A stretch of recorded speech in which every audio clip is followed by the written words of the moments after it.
Greetings, ladies and gentlemen, and welcome to another episode of Nocturnal Rituals Metal Podcast. Get ready for 4 hours of pure metal and different subgenres of metal music. So stay tuned. This Saturday night, we'll revisit a lot of music out there. Stay heavy, stay metal. Cheers. Cheers, Satan. I summon thee! Come forth and make the gate appear! Eoxalta is the gate in which the spears meet! Open wide the gate! The ancient ones rule of old and shall rule again! Come forth through the gate and take the earth as your own!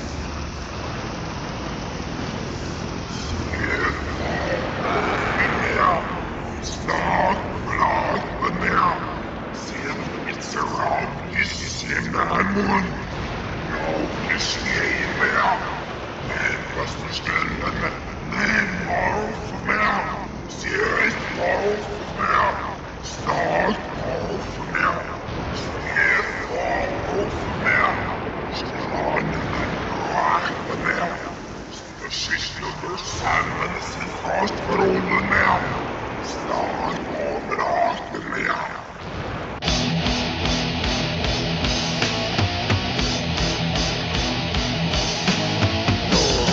Attack the church, crush the holy priest, turning the cost of hell, flying with Satan's blade.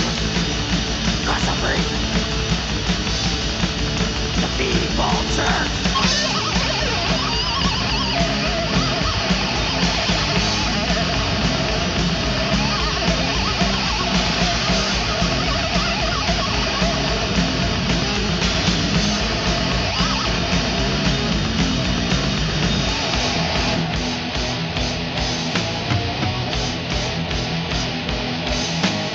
Dead, your God is dead. Fool, your God is dead. Useless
Crush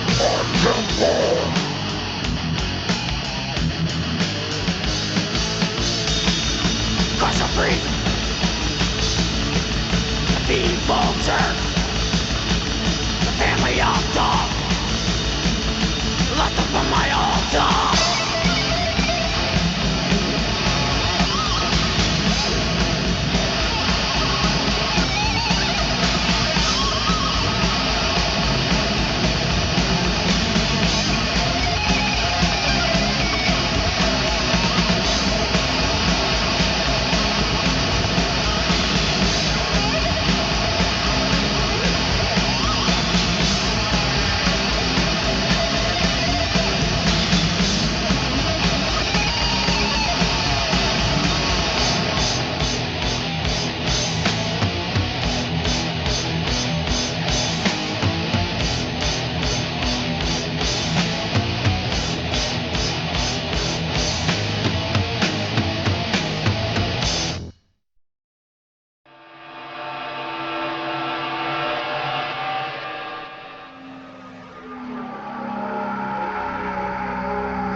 Sometimes to be the stillborn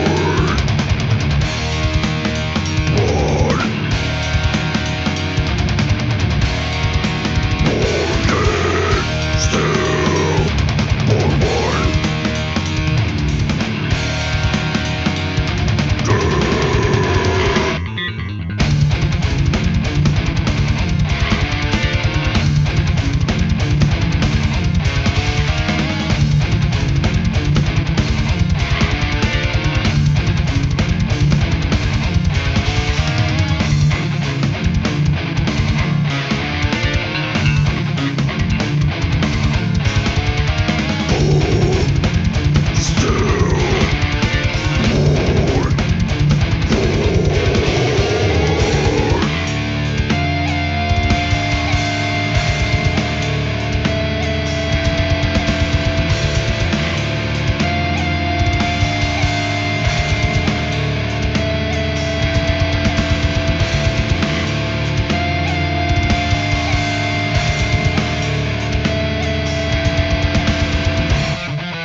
Oh yeah!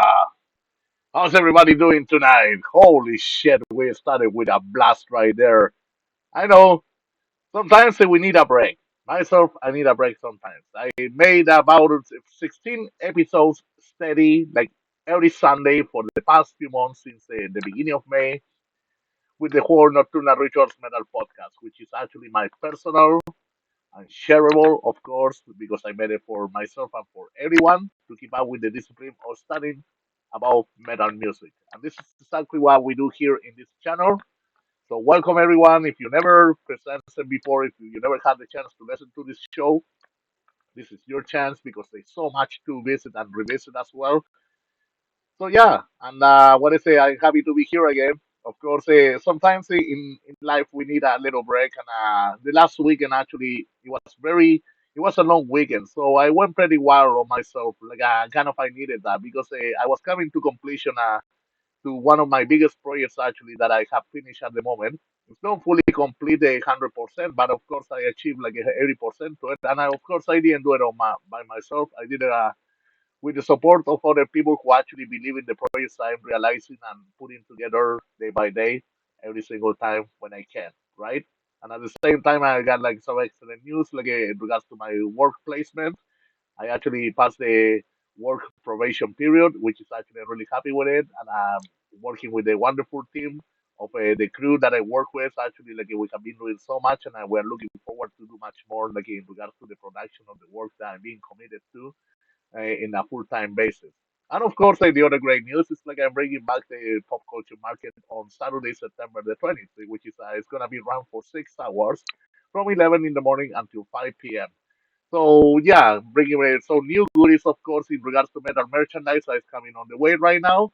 And the thing is, yeah, I'm bringing a more selection. I'm bringing you all the metal every Sunday at 8 p.m.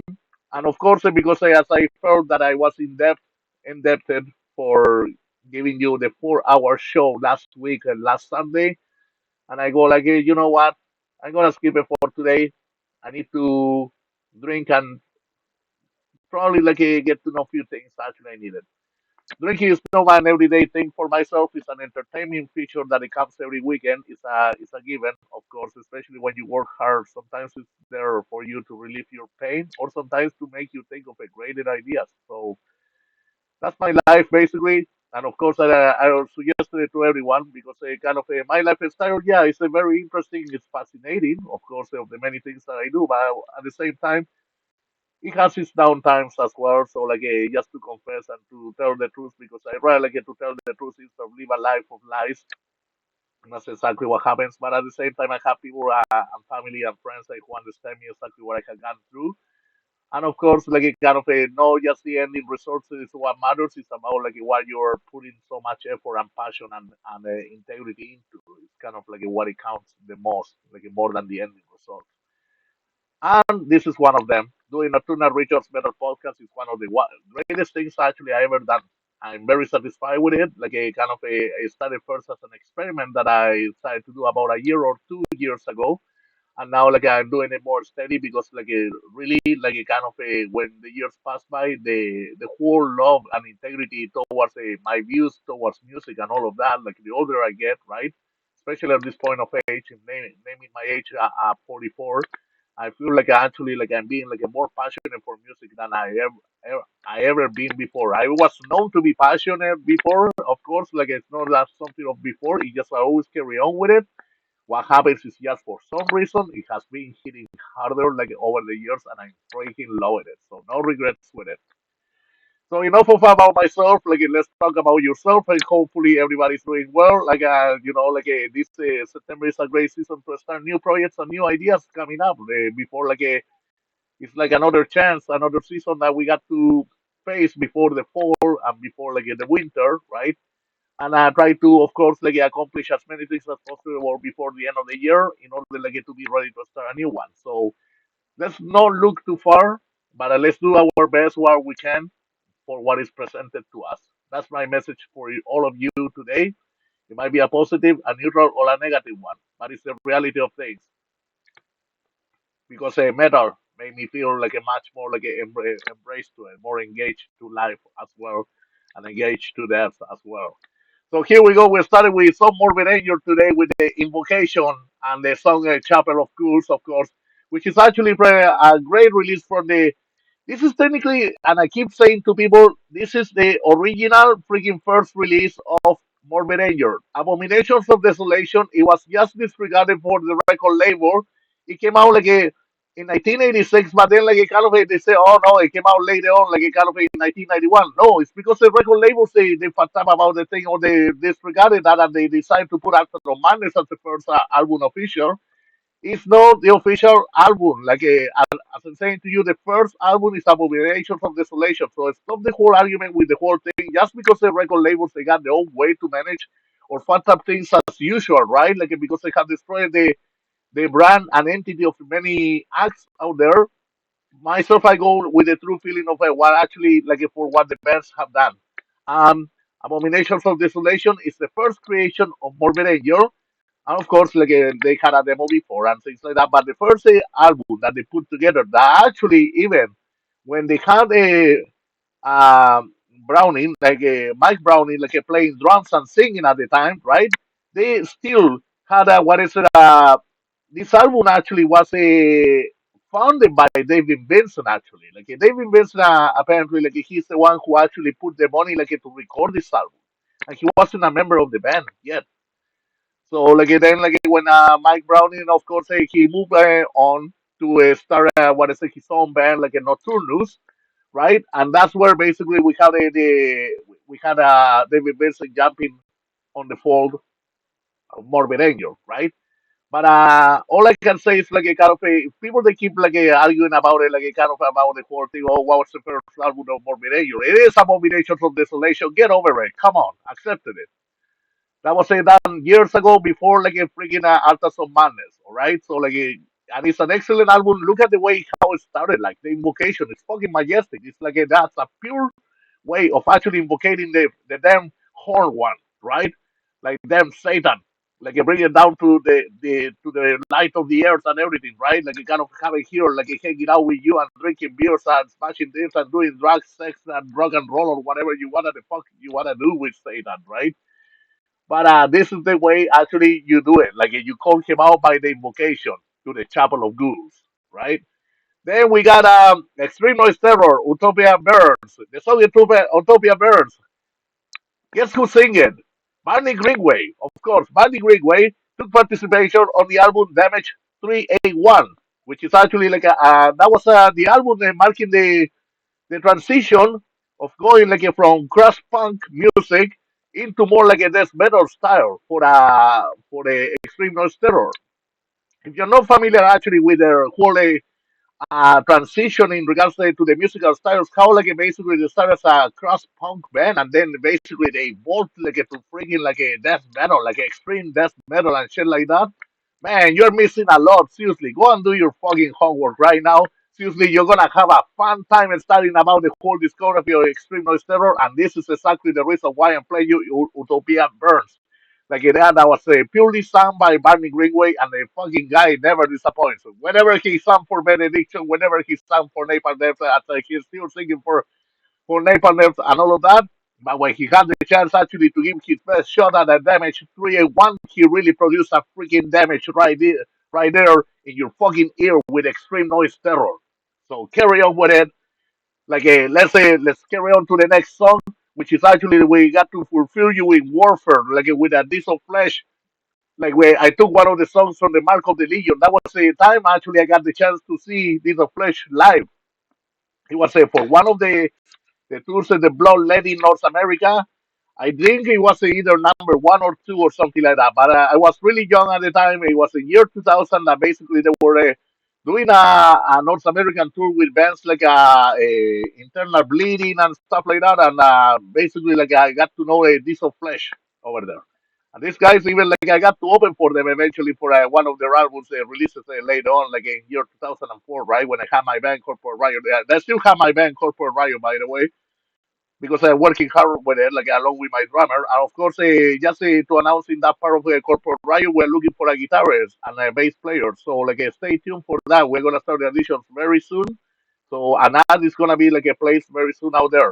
Getting back on topic, with Deed of Flesh, Marco the Legion is a freaking a supreme, extreme, fucking death metal album that actually you don't wanna miss. And of course, if you started listening from the beginning, how Deed of Flesh sounded, of course, it's part everything of an evolution.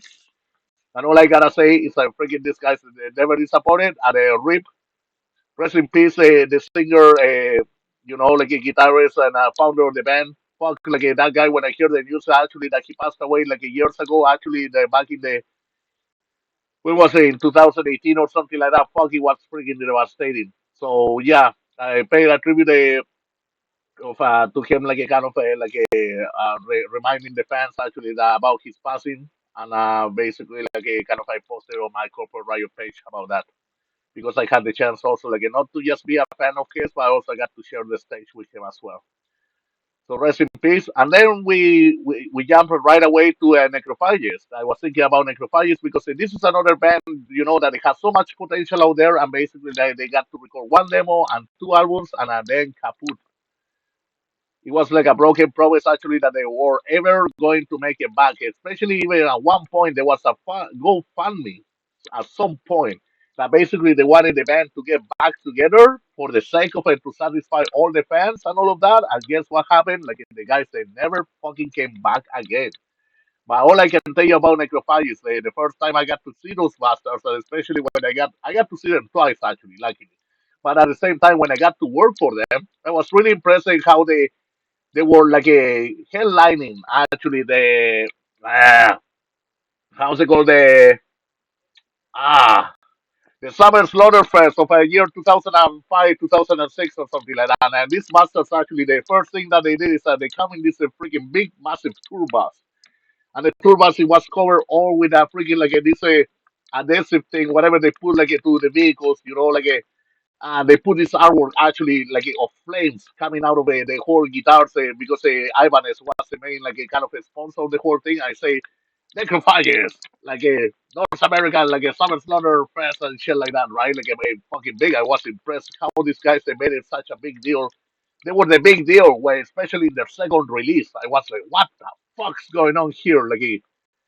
And those guys they never really end to impress. But I guess what? Like it became a disappointment actually finding out that actually these guys they were never going to get together again to release any more albums, and they didn't release shit fuck all later on.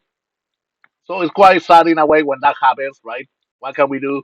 It's things on life, right? That some people sometimes, kind of they have a good thing going and then they don't keep up with it, right? So as I said to you guys earlier, like this thing, like as I'm keeping up, like great with this thing, what I'm doing, I'm gonna keep up with it all the way as much as I can, right? And yeah, like kind of let's carry on with it, like with the whole thing, with the show because we got a long way to go and possibly we're gonna go until 1 or 2 o'clock. It all depends of her how I'm feeling. No, just kidding. I'm feeling really great today, and it's great to catch up with all of you again. So let's go and let's play some fucking Infernal Torment. What the fuck, right? Like remember Infernal Torment? Well, here it goes to you. Haha. Enjoy here only on Nocturnal Rituals Metal Podcast.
audience is captivated. Let us bend their will to us. Disengage the subliminal enslavement program and put it on manual, Commander. Yes! You are all under the spell of Cobra. You will do whatever we say. Yes, Master! Drop to your knees. Yes, Master! Shout, long live Cobra! Long live Cobra!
What you gonna do?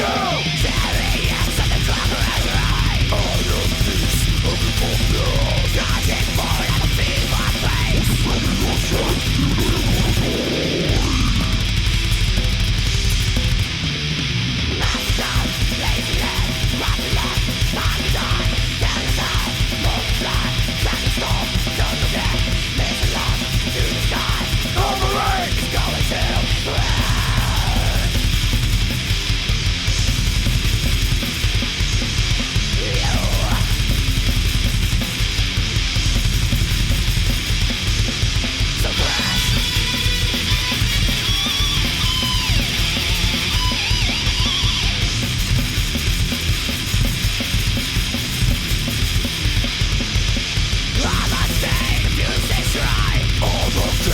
From the sky, powers of hell, against our high. Rappelling on the cost, 50 down, merciless, war machine, strike at will, shoot and kill, till it's been long and low, beautiful, getting loud, let it steal, fill the air, write it down, someone else, victory, at any cost, we don't care, who we care, dominate.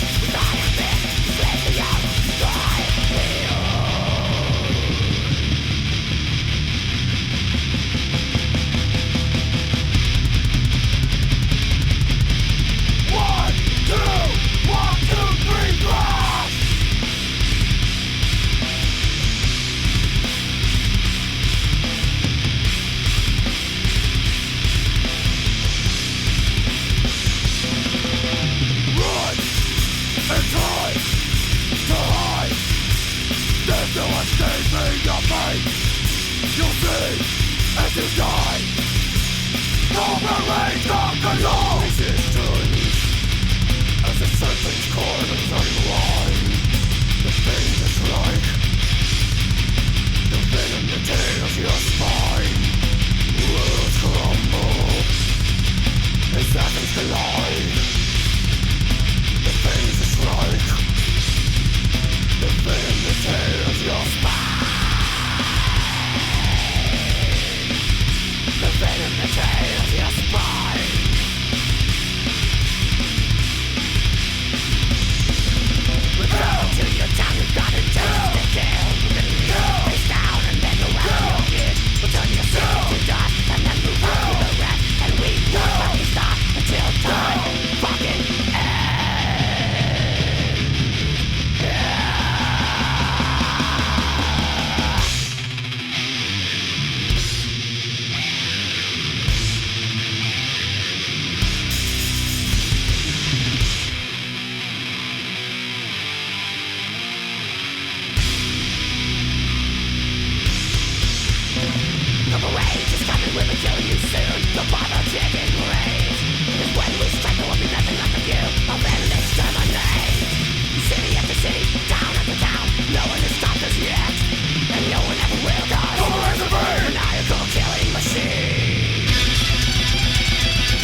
Wow!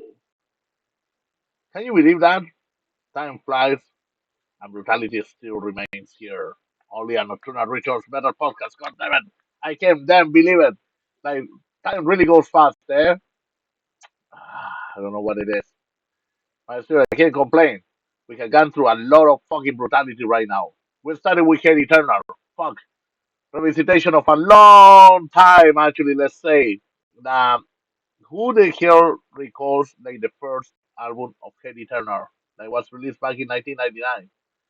These guys actually, like, Eddie Rodan and company, right? What they did at the time, like, it was pretty impressive, right? Like, that album, Conquering the Throne, that was released back in 1999, like, it was freaking amazing. Like, I can still get over it. And it was like a freaking great striking album because, like, that was the introduction. We are Hate Eternal, and fucking that album just,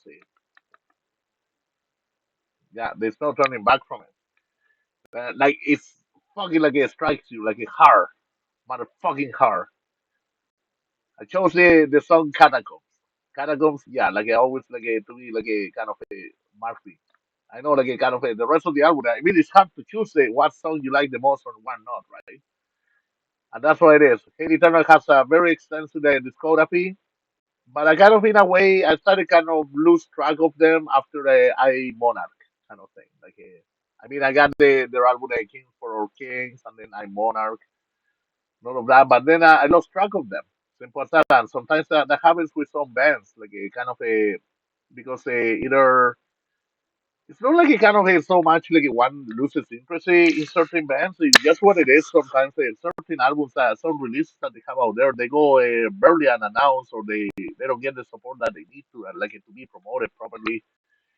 To say like yeah, like this is a new thing, like if you had a successful album once, and then like you try to make a way with another one, and it doesn't even reach like the same conditions or expectations in a way, doesn't deserve that. Actually, it's just gonna go and be like highly cast in the shadows or something like that, right? So it has to be still like taken as an important part of the progress of what the band is doing, right? So kind of that really sucks when that happens, right? When it kind of it lacks on something, right? Like it lacks of that support to get out there and being recognized. But definitely, like this band, like kind of from the beginning, like they were really like striking, like they got the right foot, like on the right step, like just to like go and conquer the throne, if you wanna say, right? And then like we got a Nile, freaking fantastic band, like kind of a never disappoints. Every album, every release from the beginning to end, like kind of fantastic freaking band. Especially that album, Annihilation of the Wicked, it was powerful as fuck. Like the first few albums, they were amazing, but I kind of when this one came out, like yeah, like these guys, they knew the game already. Like kind of they were just stepping higher and higher. There was no lows for them at all.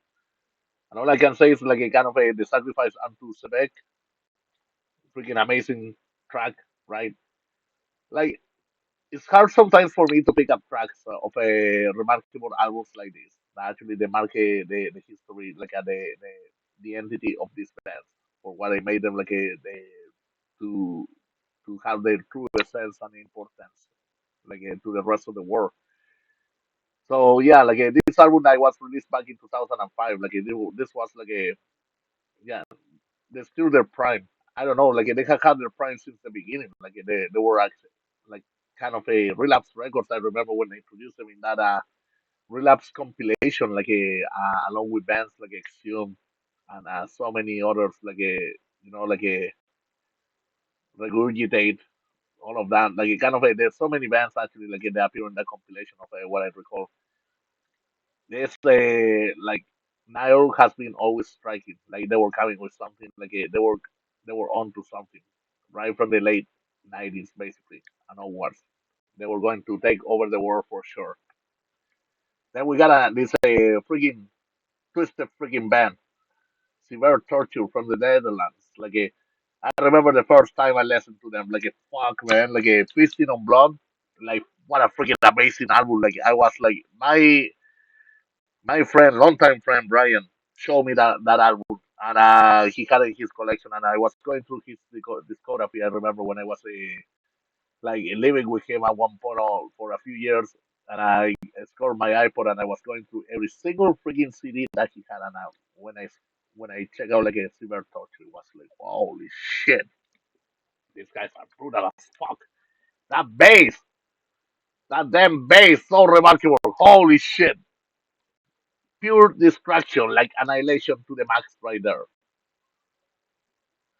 Twist the Cross, that's the title of the song that we were playing today. And this was released actually in year 2000. So check it out like whenever you have the chance. Definitely something you don't want to freaking miss. And make sure to check out the rest of the discography as well. And check out the bands from the Netherlands because each one of them like it has something fucking remarkable to show. Like it's like that total like out of this world, everything what they got to offer. And then we go all the way to Germany and we check out this band called Fleshcrawl. Fleshcrawl is a freaking old band too. Like imagine this one like that I just played uh from the album like a Descent into the Absurd. Like that was back in 1992 when it got released. I played the third track called Perpetual Dawn. Shit, man.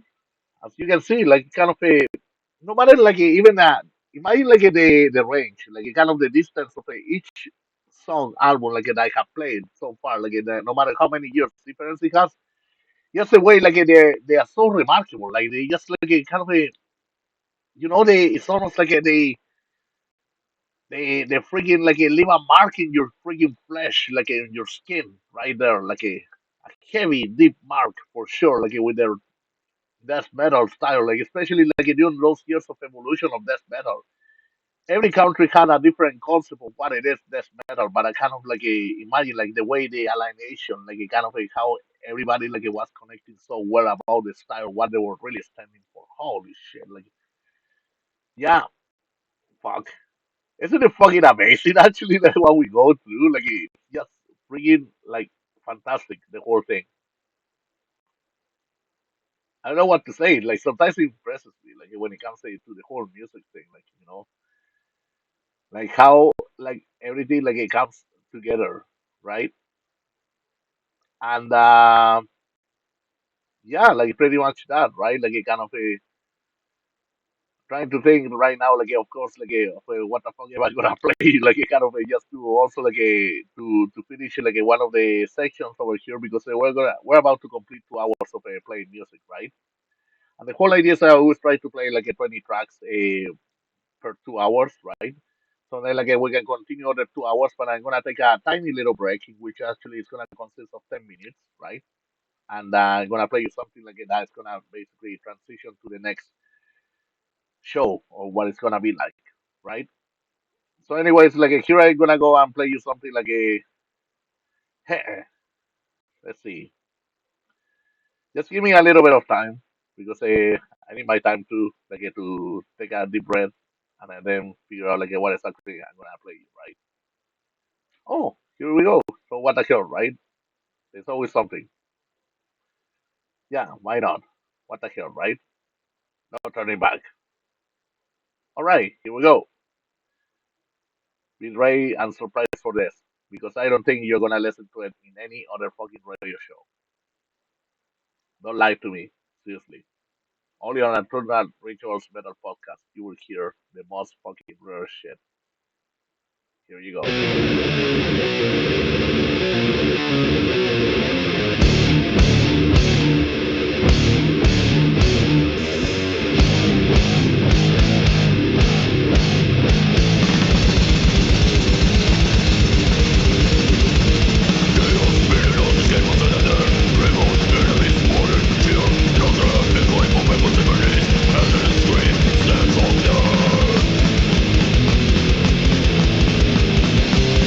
The devil in life for the years, torn in his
shares your kingdom of 1,000 years. What you see is a world of hate, of pettiness, never again to be set in a state. What you see is what you get.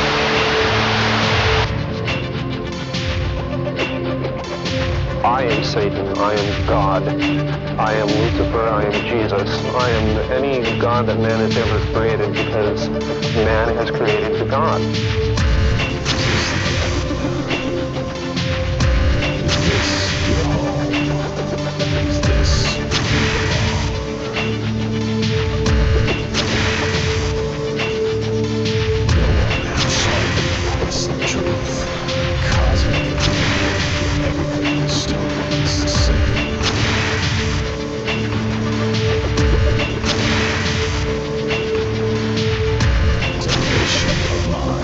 What you tell. Judge of the judged, is this your hell? Is this your hell?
And there we go. Once again, we just finished another section of brutality. Yeah, well, like we ended up with the man brutality right there. Here on Nocturnal Rituals Metal Podcast with DJ Nocturne, aka the Rodrigo Jugulator Raquio. Yeah, that's me. So yeah, I put all these shit together for all of you. Hopefully, you guys are enjoying yourself on a Saturday night, right? It could have been last Sunday, but as I would say, it's never too late to actually to make it happen. So that's why I decided, like, I felt during the week, I was thinking, during the week it's difficult for me to do something, many activities, because of I get really tired from work. But when it comes to my work, I really enjoy my work. It's a lot of hard work, but at the same time, all I gotta say is like I like to put my full devotion to it because there's a reason why I'm doing it better and better every time. I'm learning more from it. And of course, that was my main focus in the past few months since I started. When I was actually saying to myself, I won't do any other activity. Like even I haven't really done like a much of music. I do play music from time to time, but I decided to devote myself more to the actual work to learn exactly like what I'm trying to do for myself because it's something important for me in the future as well, right? But at the same time, of course, like things they don't just go like a casting stone, like a kind of a when it comes to the situation of yeah, you score a job and you go economically up and up and up and without any lows. There's always highs and lows. I mean, like a kind of the whole thing is like you cannot just go up all the time. Whatever goes up has to come down as well, and whatever comes down gonna go up again, right? That's the whole idea. Keep it in a wave, trying to keep the balance right. So the thing is, I just say simply, I don't have the same energy to do any other activities. Sometimes, luckily, I'm able to grab my guitar or the bass and I can play some tunes. But beyond that, like to do a radio show at night, like anytime during the week, that's definitely not gonna happen. So what I do in the meantime, like I like to study music. I like to study one or two albums per day, as much as I can, and then like I try to see exactly what I'm gonna play on the weekend. So that's where I have my best shot by doing this show on the weekend, and this is exactly what I'm dedicated to. So right now, basically, we completed 2 hours of hosting again the first segment. So and we completed a total of 20 songs, right? Like kind of, and that's the whole idea. Is my goal always is try to play about like 20 songs like in 2 hours if it's possible. But also it all depends on the length of the songs as well. So right now, what we're gonna do is that we're gonna enter to the next section that is gonna be about like a what is it doing like the rest of the segment, right? And kind of what's gonna consist on is gonna basically like list the next songs coming up, right? So basically, what I'm gonna do is I'm gonna hide this section over here that I have at the moment, right? Because I have two of them, and kind of the second one when it comes like to the scenes of it. I do have actually that one over there, but I'd rather like just to hide it, right? Like to remove it from here because it's not really necessary. And to see actually like if this one I can be able to get to duplicate it. So when I duplicate it there, like basically I can be able like to hide one of them, right? And this one over here that I have at the moment, I can actually like change it all for together and see exactly like a kind of a once like I go to the second layer, there you go. So I can be able like to hide it there, right? Like in order to start like the new section. But before that, before doing anything, because I don't want to do anything crazy, of course, and not to confuse any of you out there, I'm gonna talk about like the last four songs that I have played, right? So here I'm back again.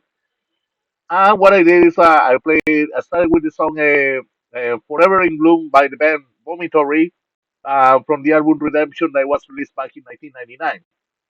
I got to discover Vomitory back in year 2002, and thanks to a friend of mine who actually I was hanging out at the time, who we used to speak about the band Vomitory very much, and I actually I came into consideration of giving it a listen to see what exactly was about, and the name, of course, it sounds pretty badass as well, right? And I decided to actually to check it out. So at the time I can't really recall what album we were really listening to, but because I know I'm getting familiar more with it, Redemption. I started right away with Redemption, kind of one of the first albums that actually Vomitory had by that point, right? And so definitely a band that you want to check out when it comes to brutal death metal, right? Then I we went to Cyclone. Now this is the same band, the same lineup with Samos that used to be once a Cyclone B, that used to be a three-piece band, right? And the thing is, what happens with Cyclone though, because they were heavily influenced by Morbid Way, right? Now, of course, they didn't keep the same black metal sound how they had in the beginning back when they used to be called Cyclone B. So the first introduction to this band for me was actually to get to know about what the band Cyclone was about. I got to listen to the album War of Worms, right? That was released back in year 2001. And knowing, of course, that Sam also was involved in it because historically, him coming from Emperor, of course, anything that he touches or gets involved with is always something successful, something great. And I really enjoy his music very much, right? And I pick up the song Chaos Discord, which is actually a very as you notice a very freaking heavy track, a fuck, like one of my favorite tracks of the album, I would say. Yeah, and of course a kind of a it was during the era that it came out when they started to add a lot of a if you wanna say industrial instruments, industrial elements to the music, right? Because it was a big transition historically for a lot of bands between the late 90s and early 2000s to embrace the whole movement of industrial music or gothic or if that wave, if you wanna say, involved also that it really got involved as well on the way of the production of metal music as well. So kind of if you go back to those years, you can see actually there are some kind of interesting documentaries that you can also find that review that era, especially uh, that it was by you go to YouTube and then you can find all those documentaries around. But definitely an interesting era to check out. So kind of you can see the different instruments that they were being involved at that precise moment, right? Now the other thing that the other thing that I was going to say, after a cyclone, where kind of playing that kick ass a track, and then we went to actually to Decapitated. So Decapitated, this was actually the second album that we were playing, the album Hostility, and I was released in year 2001, right? And kind of a so while in Norway, kind of a you had Cyclone dedicated more into the death metal, then you had Decapitated in Poland, it being actually dedicated to brutal death metal as well. And I played the song Mother War. So this band actually was already becoming the breaking through. The album Wings of Creation, of course, is a masterpiece, right? It's a total classic. But it was the introduction of the band, and of course, kind of you cannot define certain careers of bands just by the release of their first album. You have to actually see exactly what else they are up to, what they got to offer in the upcoming future as well. And definitely, as we can see at the present time, Decapitated has been capable of embracing a lot of stuff sources of extreme metal music, right? Especially the changes that they were being produced after year 2006 with their music, how it started to regenerate to a new ways of actually a kind of embracing new elements of extreme metal music as well, right? So every time kind of they will come out with a release, they were actually coming with something a new to add on and better production and it was becoming more ambitious definitely. So it didn't just stick only to the brutal death metal elements that it was in the beginning, how the band was known for, but also they were actually freaking embracing more stuff for what they got to offer in the future, right? Because they started to become more known and all of that internationally. So they got more ways of a wide open range of to discover new elements and influences around, right?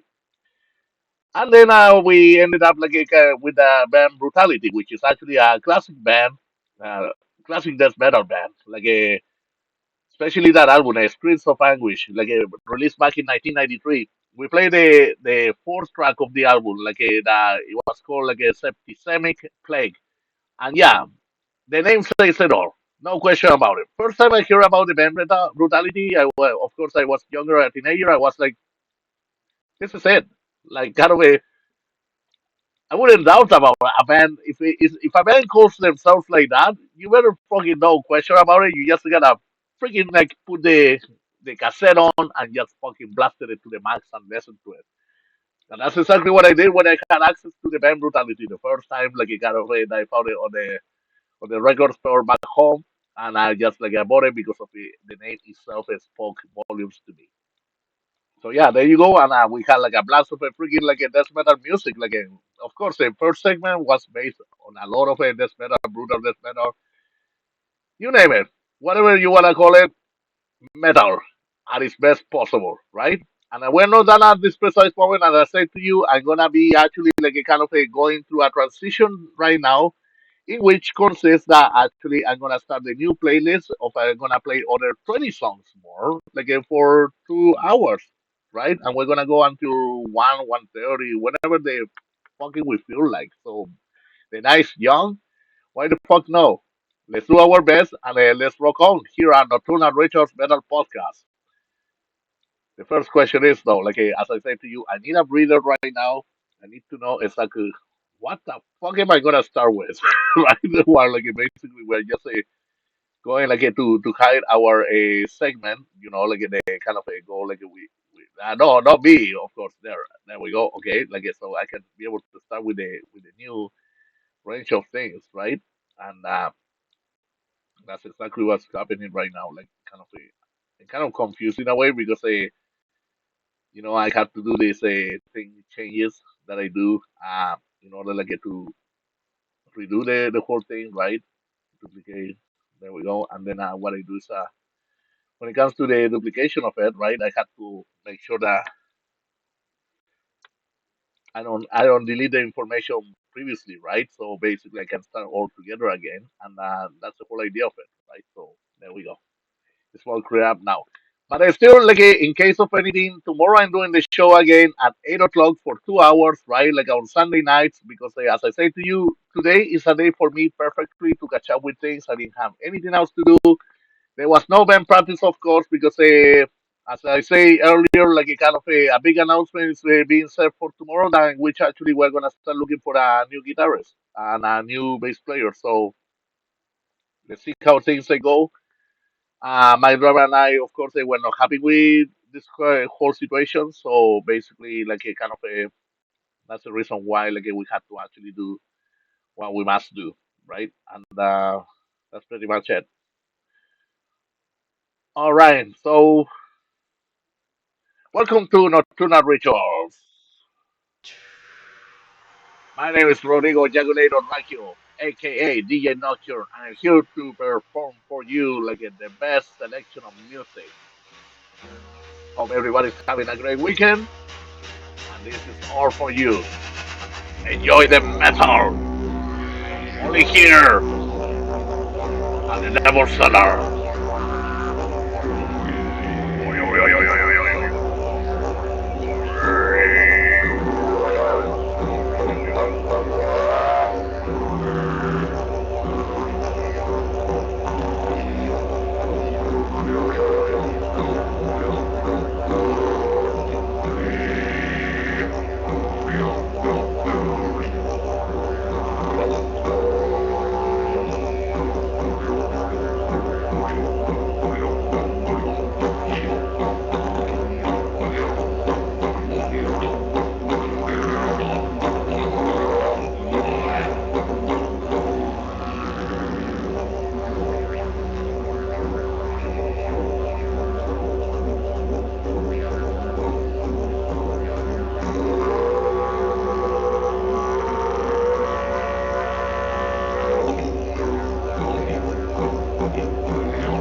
Cross my brain, from my blood, silence our eyes. Encircle my fancy, turning it pure mind. Something soul meaning, inventory, sanatam, from the background. Something tells me you might not know me now. You will feel.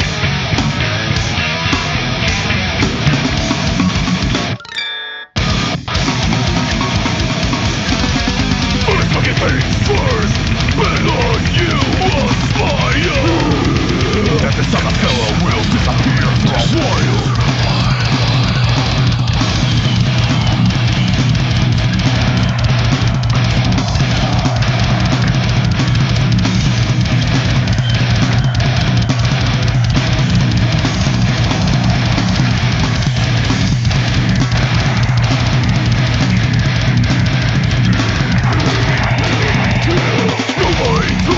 Constant observant I was.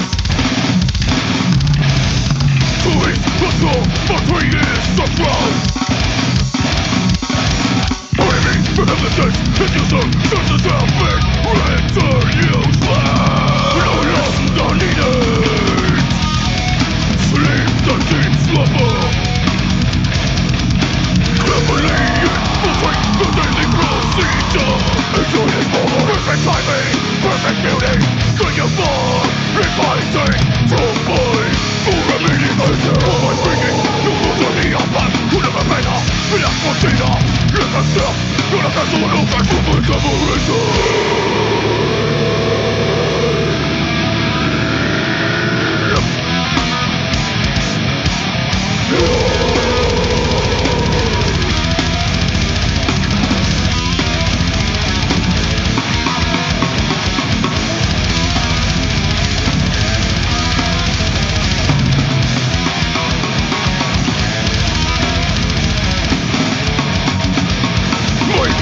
The social misfit.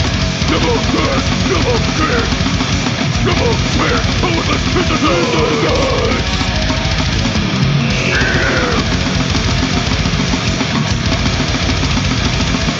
The big splash, let them blast. Tornadoes, bombing, frozen fluids. Times, invented, people, invented.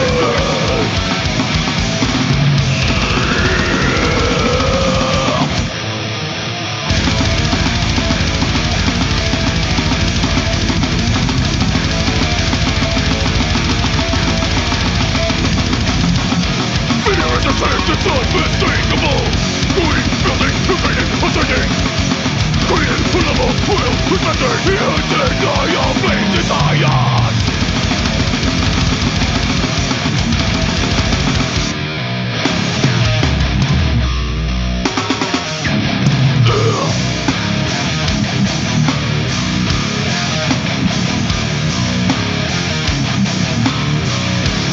Up comes the right on a train.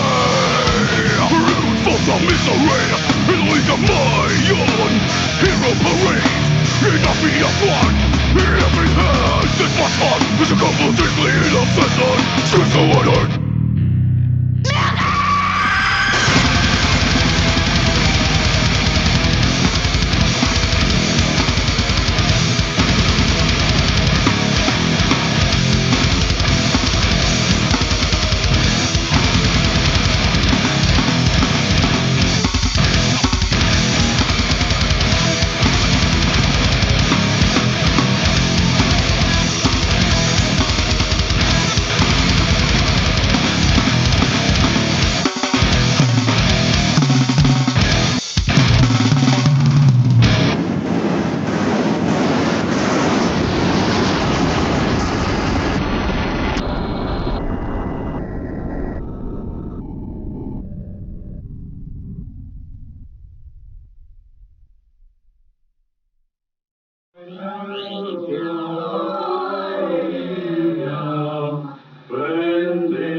Dimension Half.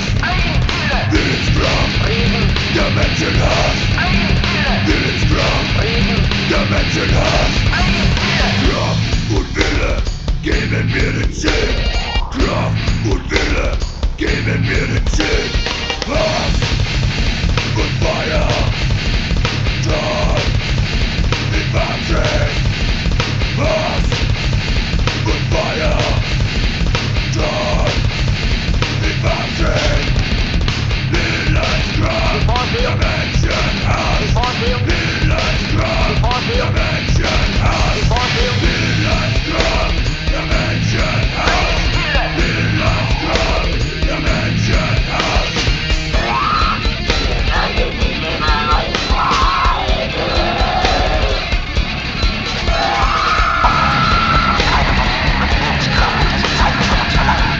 Alleine bist du so. Alleine bist du so. Die Vorsehung, Tode, Recht oder Stirb.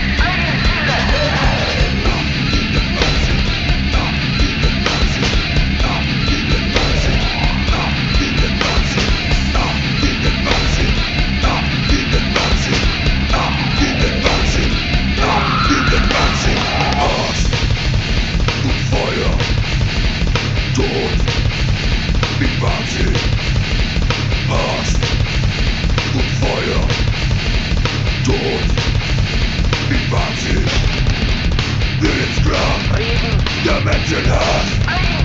Minutes from Dimension Half. Minutes from Dimension Half.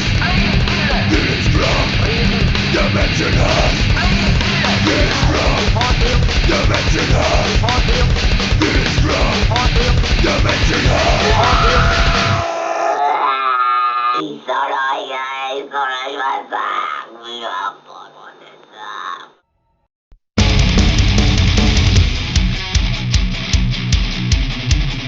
In order to be free of the new age, first destructive forces will be unleashed on the world.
And there we go. We got a very excellent like moment, like of playing some wicked tunes, right?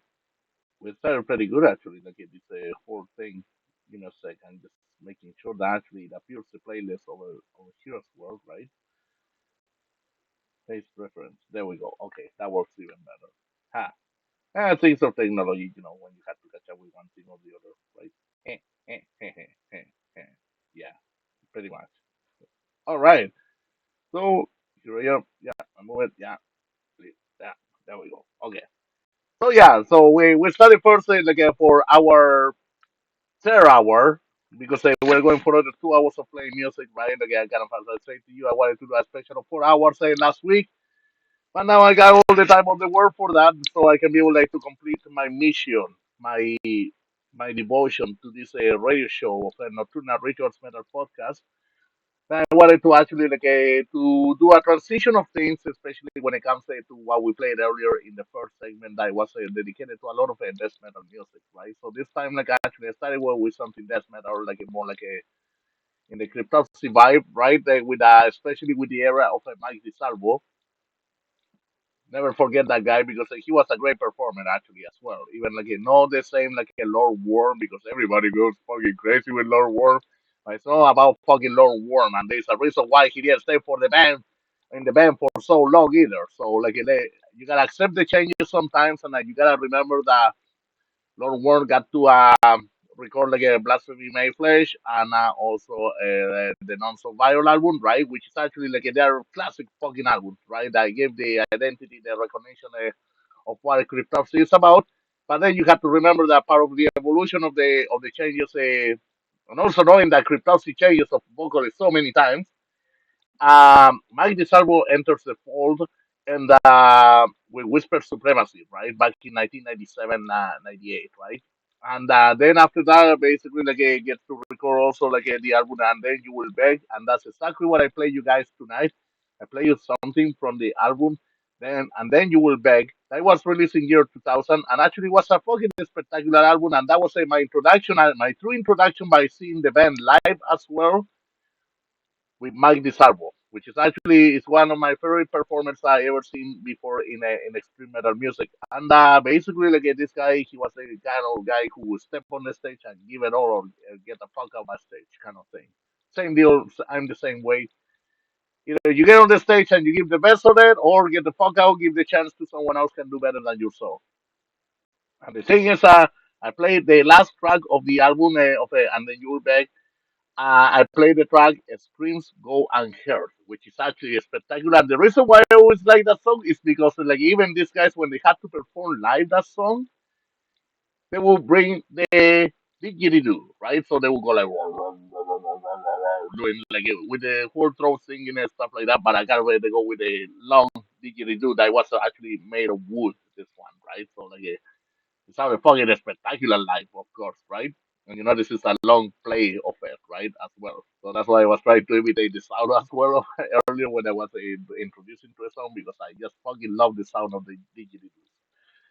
And yeah, like a freaking spectacular album. Like seriously, take your time to listen to it. Of course, it's no Lord Word on vocals, but I get used to it. I kind of accept the fact that they were going through a different change as well, and the guys actually they did excellent work with all the production of those albums. So no regrets. Love it. Love the change of it. So it was spectacular. And yeah, then I went to since like it kind of it had that vibe of being like a kind of a more of an electronic sound or something. I decided to go say to revisit the band Atrocity from Germany, right? And the band Atrocity when they released the album Williams Craft back in 1996, it was a it's always been the interesting band that started as a death thrash metal band, and then they evolved along the way to something groovy, and then they evolved to something industrial, and then they evolved to something symphonic. And yeah, that's what I like about Atrocity. The many changes that they have presented over time, right? Led by Alexander Krull, which is actually the name of the singer. I played actually the title Williams Craft.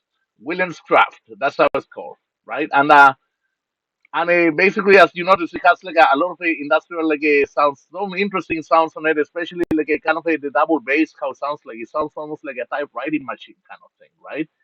And as you hear that sound carefully, you can also tell that within the album there are other songs that they sound like a freaking brutal, like they show the purity of death metal for how they can play it, especially in the last track when they are about to close that album.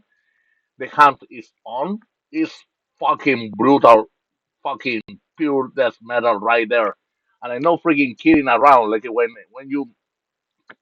when you end up fucking album, like it makes it so remarkable, and I love that piece of it. Like it kind of it just is an spectacular fucking album. I love it so much, and like from beginning to end. And it has these songs that sometimes they might sound like a very like a kind of gothicy or stuff like that. Like they sound really cool. It fits perfectly to. I believe like it's something that they try to do like for their albums like to provide something different, and it doesn't have to be following on the same kind of wave or at all times. I like the variety of things provided in it. So whenever you have the chance, check it out. Make sure to check it out. You won't regret it. And if anything, you can always come and discuss it with me because I suggested it. All right.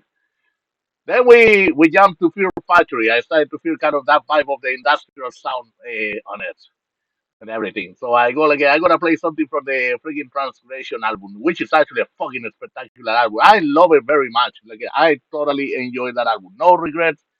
I remember Miss Barbara Fish, former DJ from Satan Takes a Holiday. She gave it to me back in year 2000.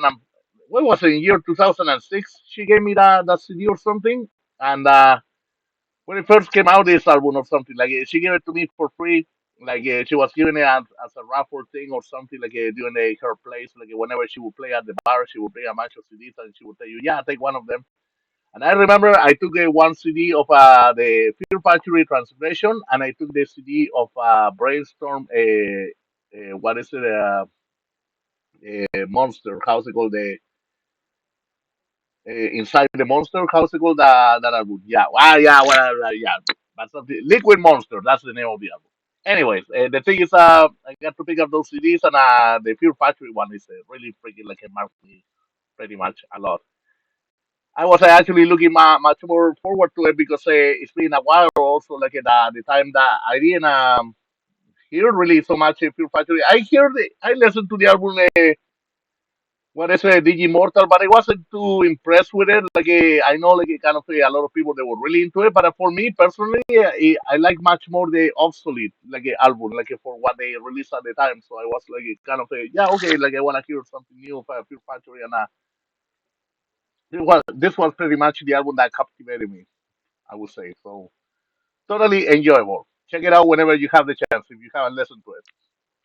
And then because of the same vibe.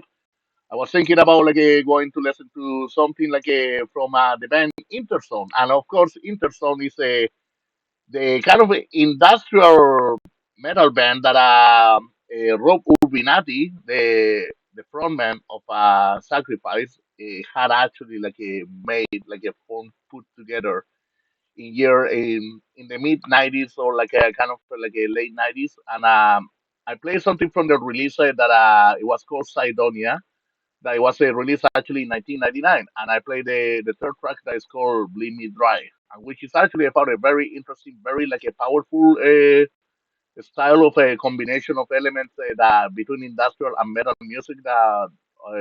And then his vocals are freaking impacting as always. Like I always love the high pitch screeching vocals of Rob Urbinati. Kind of felt like the first time I hear, I go, hey, like, why does it sound familiar? Like, okay, like this guy is the same freaking member of Sacrifice, and there you got it. Like, it was a perfect, spectacular result, and it's something to do in the meantime while like a Sacrifice, like, what was the last release of Sacrifice? By that point, I'm saying, like, no, I'm not saying about now because they just released a new album, right? I'm talking about like back in the '90s, and that was like uh, when they released the album Inside the Apocalypse, right? The Apocalypse Inside or something like that, right? And then they basically like a kind of they were not really active. They were not really doing anything else. I think they had an extra release in 1995, but it was more like a single kind of EP type of thing. And then I didn't hear from the band again, right? So then it wasn't until year 2006 when they got together again, like to start playing shows again and all of that, and eventually they came out with an album later on in 2007, I believe. Yeah. So pretty much that, and that's what we have at the moment. And right now, I'm gonna basically like a kind of a undecided by what exactly I'm gonna play for you guys, like a kind of a of course, something that goes along the line of that, right? Why not? So let's see actually if you're gonna catch up with this. It's like we're right here in Canada, right? And yeah, it's another Canadian band, so get impressed by this. Let me know your thoughts here only on Nocturnal Rituals Metal Podcast. Enjoy.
That was a very strange way of finishing that section right there.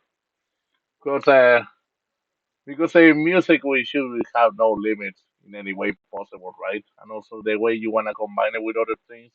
What the hell, right? Sometimes you just wanna be amused and surprised by it. Anyways, here we are in the second section of our third hour of music, of metal music. And here we, what can I say, Nocturnal Rituals, the metal podcast. Even sometimes I just don't end up, I never end to amuse and amaze myself with some of the things I come across with, right? So, especially when it comes to study music, many different things, many surprises, even probably yourself, like of the many music that you haven't heard before, you get the chance over here. So, I always gonna come out with something, right? So at the same time, that marks a transition to other style as well. So because as I play like something very like a industrial style, like so I show you like only a few things over there that is possible, what you can do with it or what not, right?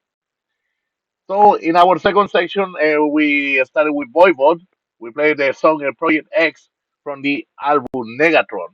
The Negatron was released back in 1995, and that was actually the debut of Eric Forrest in it, like a kind of a so technically like a Eric Forrest, he would play the bass and the vocals, right?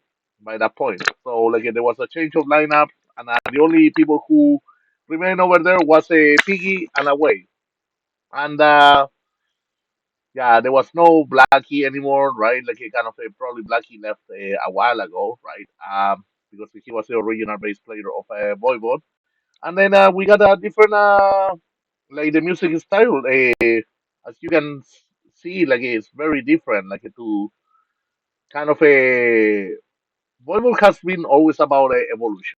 Like imagine how they started in the beginning, kind of like a that thrash punk metal style, like a right and evolved to something more like a like a kind of a more progressive, if you wanna say it, right? And they were always about progression, like a kind of a reaching new outer limits, if you wanna say, right? And at the same time, like a kind of a you can notice as well, like a kind of a Piggy being heavily influenced by Pink Floyd. To me, Volvo they were always like the Pink Floyd of thrash metal music for the way they style they played, the way they would express themselves, right? And at the same time, I gotta say, like that music style, of course, like they had their own brand going on, right? They are untouchable, like they're unique in what they do, basically. There are bands, of course, that they try to kind of sound like or be inspired by them, but of course, they would never get to that level to what actually they achieve. And that's why the reason Voivod still carries on like a very strong in what they do. Now, like what I played, actually, I played the second track of the album Negatron, and I was released in 1995. And yeah, like it kind of it was a freaking amazing album. I remember I was a teenager when it first came out, and it was coming in this a bunch of CDs. Actually, my brother brought over from United States at the time, and I was going through them, and there were so many industrial bands that they were placed on it, right? So then I went to the point that basically I decided to just like kind of go through each one of them, right? And then I come across this band like it, I couldn't even read the logo at the moment, right? But it wasn't that easy to read, like a because like a kind of the way it was written with this tiny like a kind of a almost like a back legs or something like that, right? And yeah, like a kind of a Voivode was the band actually like it. I really like it. Kind of I was really happy to listen to it. It was so heavy, and used to listen to it in an often basis. So like I really like that album so much. And then I entered to discover the Phobos album, right, which is actually much darker, kind of different feeling in it, right. So yeah, definitely an album that if you haven't had the chance to listen to the album, go for it, check it out. Then we jump to Apollyon Sun, which is actually the band of Tom Gabriel Warrior of a Celtic Frost, and basically like he released this album Sub back in year 2000, and this is the song Feeder that we played. That actually has a video clip also that he made for this song. Freaking outstanding band. I like it actually. What he did in Napoleon Sun. totally different, of course, of Celtic Frost, right? But as you know, like a kind of a himself, the musician himself, he was all about evolution as well, embracing new elements, new styles of music, anything that he would feel capable of playing, he would involve it and coming like a onto like a developing his own style, right, and having his own identity as well.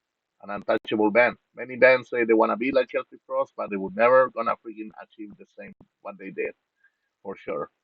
And there you go. Like a kind of Apollyon Sun was a great result of actually a band that embraces the right time era of what it was for the especially the evolution of industrial music as well, and the industrial metal music too, right?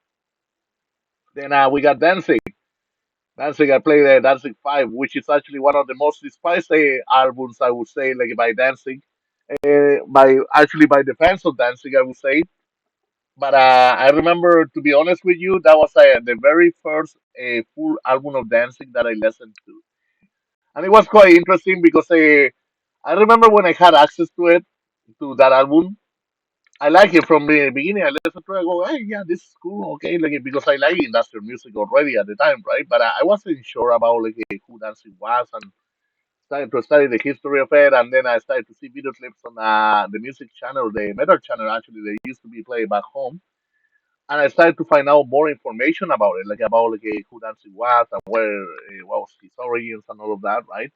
And that's where I came to the point that basically I go, I can appreciate totally this. Like I can see the evolution of it, and also like he tried to hit the right market as well, like by releasing this album back in 1996. You know, the Black Acid Evil, Danzig 5, kind of totally different to the rest of it, to the rest of the discography of the previous releases, but also the Danzig 4 was an interesting album too because it has some interesting elements in it that you can see it was something like a close encounter of adding new elements of musical stuff, like especially like industrial music. So I was kind of the more I studied these albums, I started to see I can see more like the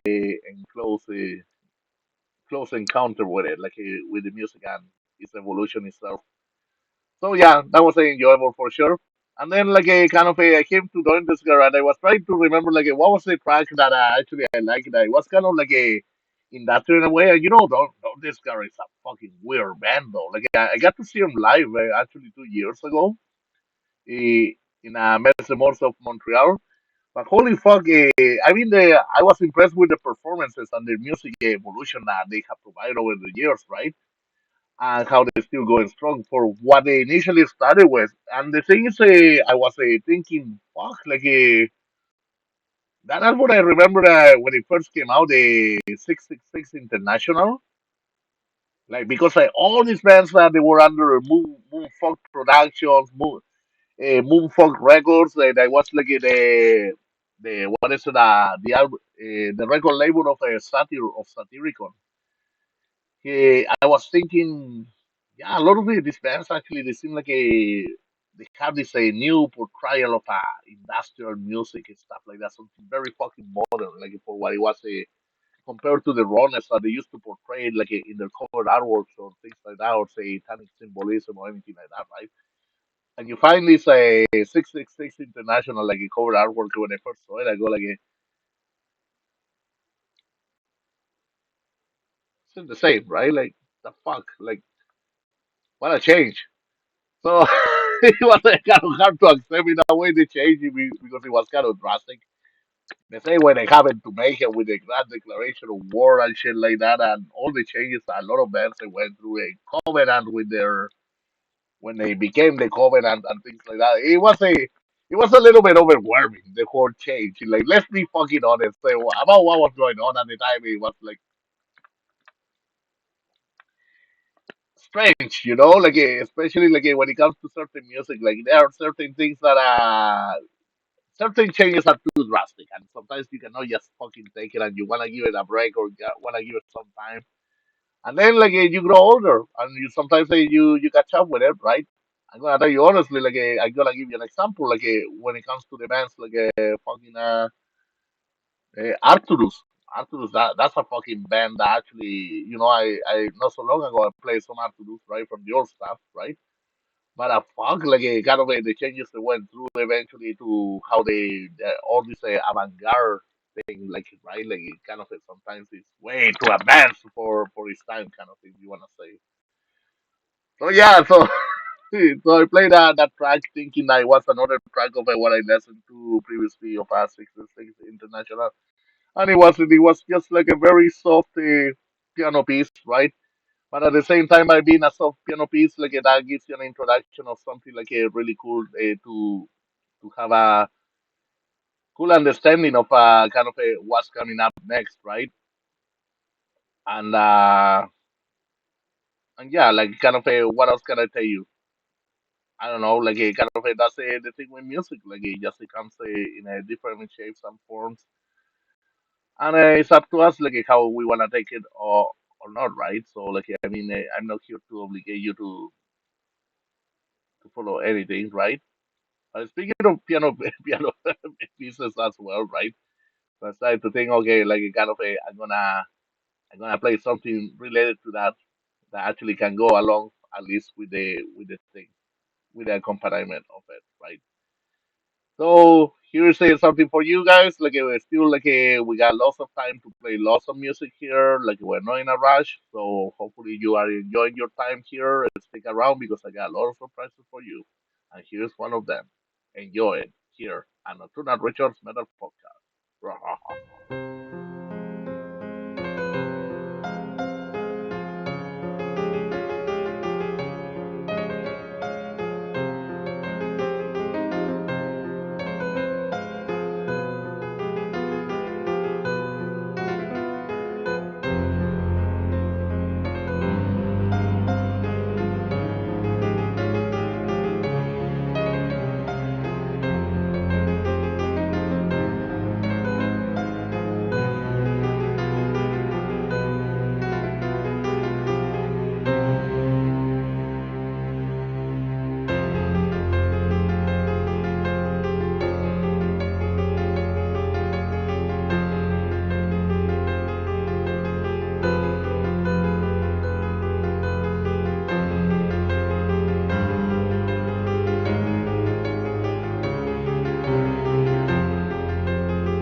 Eradicate this evil by the Santa Claus dynasty. I am the time of the dark. The rage of the kingdom is the unfurther enemy. I am the time of the dark. Gutters by their left arms, the best for chivalry. I am the time of the dark. Sacred wind has thrown into the glory. I am the time of the dark. Eradicate this evil by the Santa Claus dynasty. I am the time of the dark. The rage of the kingdom is the unfurther enemy. I am the time of the dark.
And there we go. Once again, like kind of with a great selection of songs. Wow. Look at that. And I probably surprised you a lot with a lot of those tracks over there that I just play you. Like, and even some of the music is pretty new to me, and some is quite old as well, right?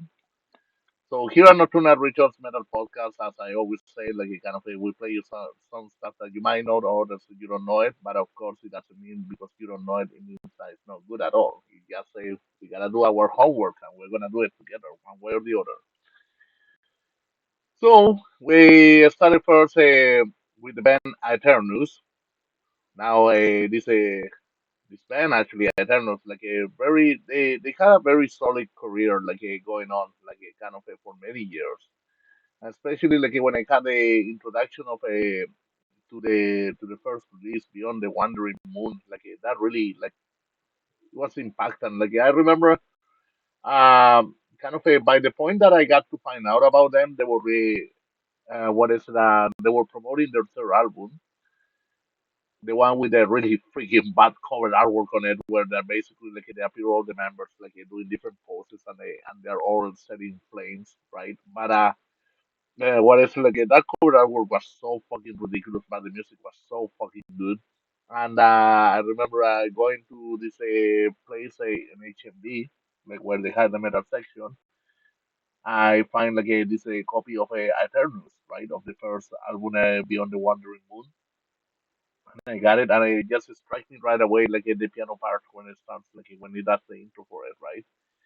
And it's amazing, like a kind of like that song title, like Under the Blade of the Dead and everything, like that really like got me right away into this guys immediately, right? And then after that, what is it like? They can say with the song like "Storm Revenge," right? Which is actually a great title for it, like a great way of showing like the aggressiveness of what this band possesses, like, and then it increases over time through the whole album. Like a kind of a that album, I don't know how many times I got to listen to it. It's always enjoyable and it feels like new to me. So definitely, I recommend Beyond the Wandering Moon by Eternals to all of you to check it out. Then I came across this band that I came to play in Montreal, one of the most like years ago, and it's called Cult of Fire.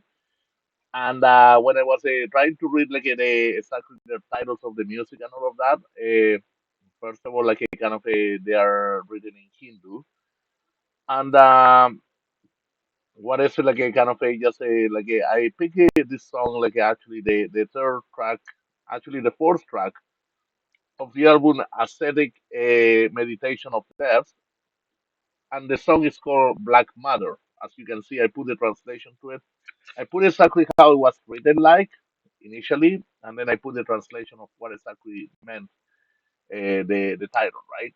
And excellent song, like a totally like a kind of a very like as you notice like has that a very strong cultural like a approach, of course, like a kind of a what it stands for, right? I am very impressed with their music. Like all I can say is like a wow, like a first time I heard them before, like a they took me to a new level. I was like wow, like a seriously, like kind of a how, especially when it comes to black metal music, like it has a kind of like a beyond other cultures and kind of a it's no stranger to others. The way how it's interpreted, like kind of a sometimes even resorts to much more aggressive the approach that it comes out of it, like a musically, right, or a image wise as well, right, in aesthetics and all of that. So definitely a great track that I picked for it, and definitely a great album as well that I need to actually give more spins to it, of course, because it's not like a kind of a style that actually you will say, oh, it's just black metal. No, you can say that. Like you have to actually like it really. It takes a bit. It's like everything. Like whatever. Like if you have a favorite album, and sometimes there are things that actually, the more you listen to it, you discover the new elements that they're involved in it, or how you wonder more and more, like how they got to actually approach this kind of way of writing it or putting it all together, right? So it makes you wonder sometimes. So it's like a whole mystery, but that's actually like take you like to a new level, like a kind of a you start feeling better and better every time. The more you start listening to it and feeling it much more, right? So that's important to keep that in consideration, right? When it comes to listen to a something as exclusive as a band like a Cult of Fire is like, right? And then we went all the way like to Apsu. Apsu, I always like that album, the Third Storm of a Sea Prowl. And what is it like? I played the second track that is Highland Tyrant Attack. And I just like there was something like when this album came out like in 1997, like myself, I was by that point really getting into the Tara album, right? And what happens is I hear about Apsu before like I would say in Chile like I kind of came across a few times that I heard it, but I never really like kind of had the chance to really listen to a full album or kind of holding myself and think, hey, like a kind of I know this thing from A to Z and Z to A kind of thing. But I know that's not the case in this situation. What it is I have more of a chance like to listen to more of the music of Apsu here when I came to Canada, especially when they were promoting the album Tara, and that's exactly like a kind of I got to discover more about like get familiar with what they were actually coming out with musically. So then after that, what I did, I I basically came to the point of uh what's it, having to understand like a kind of a more the music, especially like how a prescriptor, right? Like the drummer, because he plays drums and sings at the same time, right? The freaking guy, like I still like I cannot get over the fact that when he actually auditioned for Slayer, like during the time when they were kind of for the Christ Illusion album, right? Prior to that album to be made, right? Because that was that marked the return of what is it of the Lombardo to the band. But I kind of they were auditioning different drummers, right? And a Proscriptor was one of them, and it's incredible what this guy say. Also, like for the style that he likes to play, he plays really freaking fast, right? And like he say, like yeah, no, he's always the type of guy up to the challenge of playing stuff, right? And he doesn't cannot picture actually like himself like playing a Slayer in any other different way than the way he plays his own music as well when it comes to Absolute, right? So he didn't get the gig, but he was really happy. Like he put his name out there much more, right? Like for what Absolute are about as well. Even kind of they are known already like in the underground music scene, like kind of put them in a new level of as well of popularity. If you wanna say that now, like more people that are more aware who Proscriptor from Apsu is, right? And I would say that's a really cool thing, good for them that actually they get more exposure because it's a very great genius band. They're one of a kind black metal music, and they're from Texas. These guys actually, like the guys of Apsu. So yeah, as far as I remember, yeah, I think they're from that location. And then kind of this is crazy, but I kind of the other day, when was it? 2 weeks ago, I was thinking about this band that I found in a compilation CD, like because of this friends that I had years ago, like in the early 2000s. This couple that I met, they actually had this compilation, and it appeared one band that caught my attention because Eminem was very popular by that point in the late 90s, early 2000s, right? And then like there's a band called the Eminems, but the Eminems is like kind of a we set in the end, right? And I was thinking, wow, okay, how are they like? And we got to hear some of the music at the time, and we played the song today of their album that they released back in 1994 that's called Exorial, and I played the song Only Flesh, which is actually the ninth track of the album. And what is it like? Their style is very interesting because it's kind of like to me, it sounded more like a Black Doom Death style. Like they had a mix of different things. And I don't know how they evolved eventually because I had to go through the rest of the albums that they have, and say they have like I wasn't aware that from there, from that compilation, they were going to actually have a more extended discography as well. So kind of I gotta do my homework on that to see actually how eventually they evolve like compared to how they started initially, especially when they made that apparition in that album compilation at the time, right? So yeah, so one of those secret things that you get to find out until later on to see like what exactly like what some bands are about and how they evolve eventually, right? It's quite impressive what you get to find, right? And of course, I myself, because I've been on this conquest of finding more underground bands and stuff like that, or things that actually they went off our radar, like at some once upon a time. I'm gonna play you another band here that basically to continue the show. We still got time, like don't give a damn, like a kind of we can play as much as music as we want, right? And I'm gonna play you like this band actually like from Germany, and kind of but first without announcing them, I wanna see exactly like a kind of if you guys kind of get familiar with it. And of course, as always, I just wanna keep things exclusive here at the Devil Cellar, studios. Of course, in Nocturnal Rituals Metal Podcast. If you have a interest in sharing my page, of course, like and subscribe. And this copy is gonna be also like a put in the podcast of a channel that I have on YouTube, right? So it's not only on kick.com, it's gonna be also like a posted on youtube.com/slash the devil cellar. So make sure that you get to share like the music because that's the whole idea that we're doing this. I'm not doing it for monetary profits at all. I'm just doing it like to keep the discipline of music like, alive and well, and that we can continue like discover more bands together while we have the chance. All right. So here I'm gonna leave you a cool piece of work for you to discover. Only here on Nocturnal Richard Metal Podcast. Enjoy.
Oh yeah,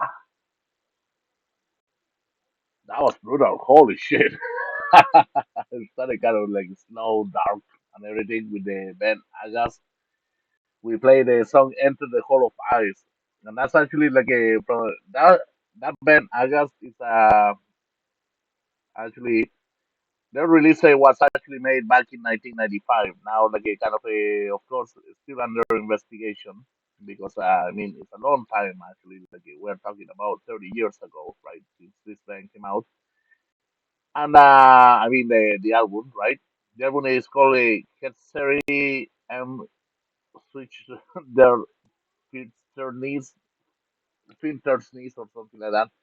But look for the band Agast, okay?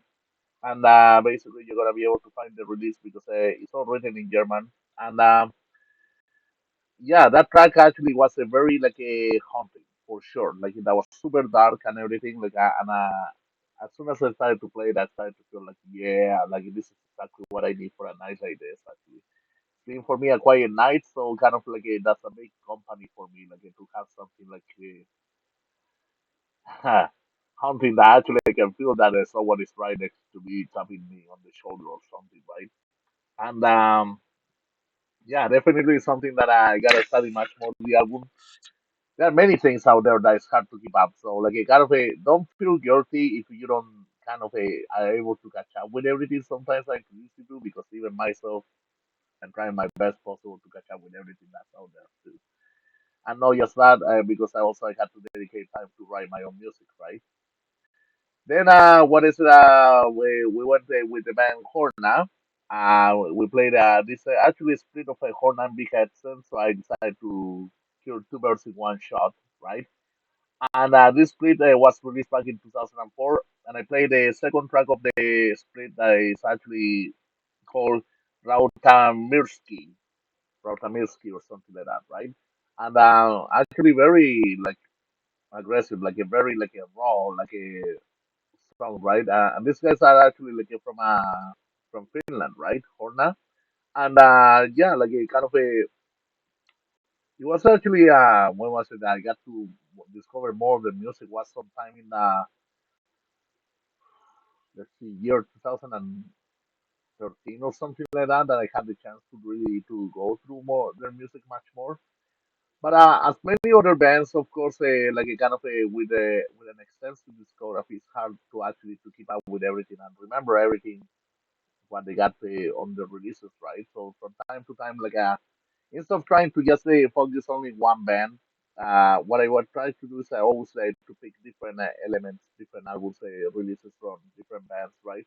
And then do the study like a little by little, like whenever I have the chance, right? But definitely like that's a one band I always had in mind, like that I want to actually like a kind of a still in the process of discovery. So like the main formation is like sometimes I can know people that the studies they do sometimes when it comes in comparison of making notes about bands or something, they kind of they they're all about that band only, right? Only one act, and they don't put their time like into anything else what's out there. So what happens in my situation? I was always kind of trying to pick precise things here and there to have a better understanding of what's out there, right? So like I can build like and then build like a kind of a the collection or kind of build the knowledge of what I have in this plans like a bed by bed according to what I'm approaching, right? And the sad thing is that sometimes it happens that when you just dedicate only to one band and then once you have achieved every single thing that you want from this band, then basically it feels almost like a where there's nothing else new to discover. Okay, so jump to the next hot thing if you find like and then it happens like almost like you end up neglecting actually everything, all the efforts that you made like in order to have like only one band. I have met people like that. I mean, everybody works differently, like how they do their studies in music, right? But at the same time, like it's kind of like it's not that I'm saying it's speaking for everyone. It's just like a thing that basically everybody has a different way of picking up like a or building their knowledge about certain bands, right? And Horna is, of course, is not an easy band to study. The same with Big Hexen. Big Hexen is a very like a rare exclusive band. Actually, I don't think like a kind of a many people they know them out there. Like I had heard about the name Invocation since the early 2000s actually, but at the same time never really like a kind of to say oh like I know the entire thing what they got to say or something like right. Now the thing is that they just wanted to correct something here. You know how I mentioned that I got the first track of a Horna, like a kind of the second track that I played from that split of a Horna Big Hexen. What happens on the next Big Hexen, the song that I played after the Mouth of the Leviathan, which is actually the first track of another split that came out in year 2008. I picked that one from actually from the Big Hexen and Satanic War Master, like a split. So what happens? As you notice, like a kind of a what attracts me about BHX, and of course, just like many other bands, I don't know what to say sometimes, or I rather not to say anything. But it's the level of creativity and what it really it makes them to be to brand their to stamp their signature. Let's say like a kind of on the style that they play is really like a kind of a let's say makes you like a shake like it produces in a way certain goosebumps they have a touch a very special touch that I noticed especially in this song on the mouth of the Leviathan kind of there were some rhythms that they were adding with the guitar kind of some extra harmonies that actually they made it kind of stand out for the rest of what they're really playing or the pattern that they are actually following. It makes it stand out much more, like it kind of compared to something that you would say, oh, it's just simple or repetitive or something like that. No, it made it like a very like so for no matter how long the compositions are, this one was like a 6 minutes and a half. It made it entertaining all the way to me. Like to me, entertaining.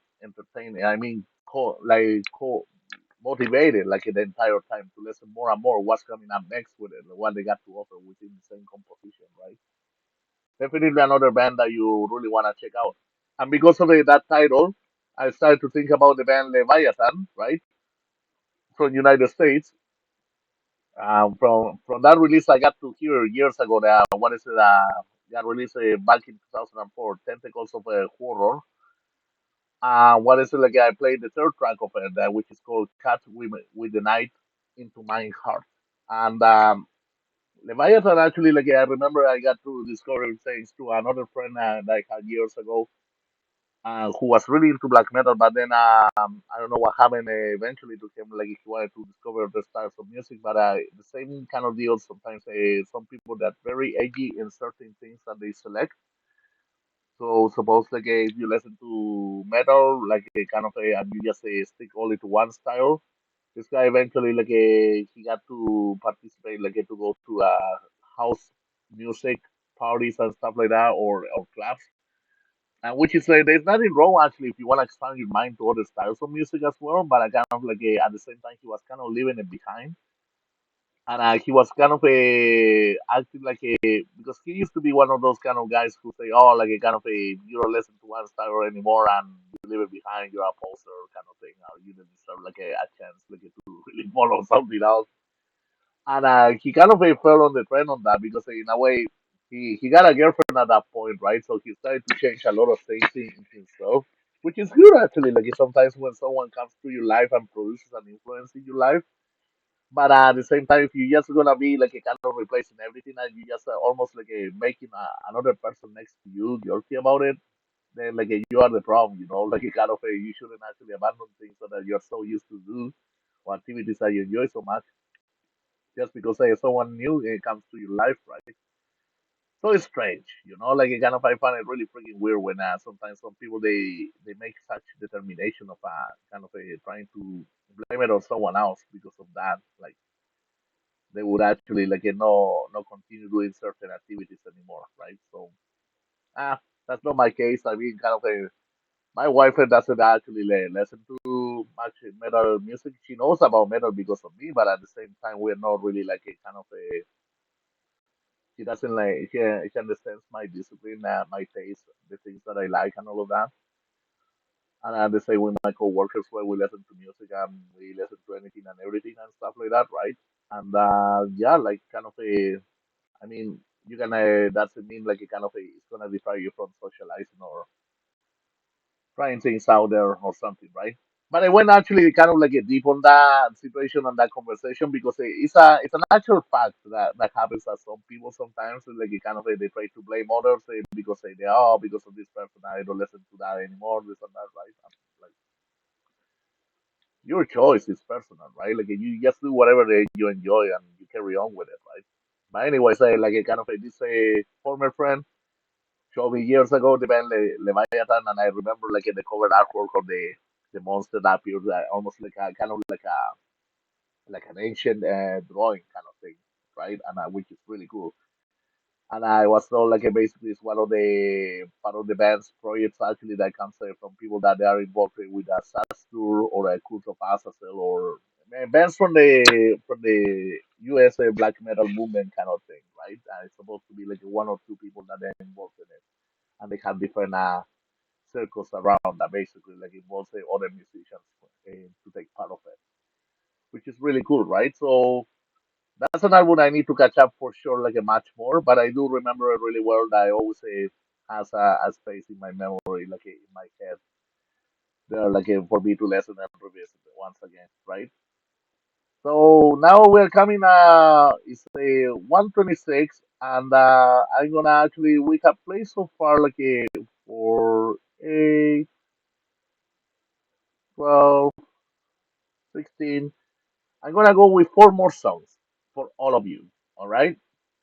And from there, we're gonna actually call it a night, right? Because I have to save my energy for tomorrow, right? Which is I'm gonna be doing another show. I mean today because we're already past midnight for this Sunday, and hopefully you guys got to enjoy. Like this part of the segment of the 4 hour special that I wanted to do that I owe you from last week, anyways. And myself, I was looking for something to do and also to study some music and check out like what things I got out there like cooking so far in this matter, right? Because it's been a while. It has felt like a long time, like without actually doing this program at all, right? So I'm gonna finish it in a very interesting way that I'm gonna surprise you, like with a also with a track that you never even imagine how it's gonna be like. Anyways, here it goes for you, and thank you so much once again for checking out Nocturnal Rituals Metal Podcast. Hope everybody's doing well, and here we go with some more metal for you. Enjoy. Russell, the wall 666.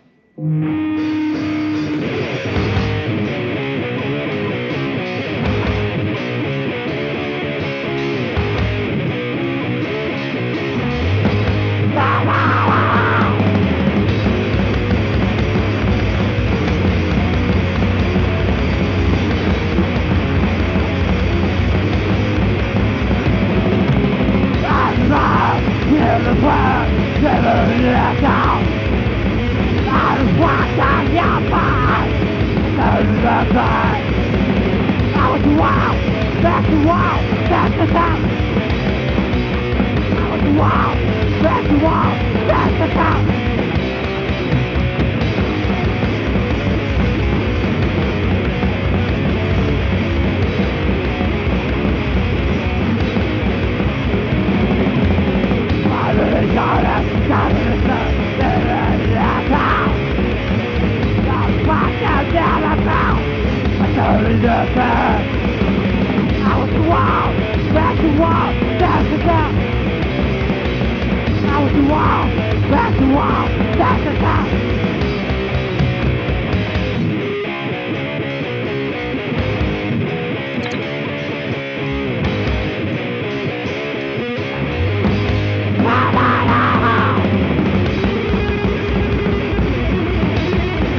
Take care. Good night, you.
And that was the best fucking way to finish this episode for today. This very long fucking episode.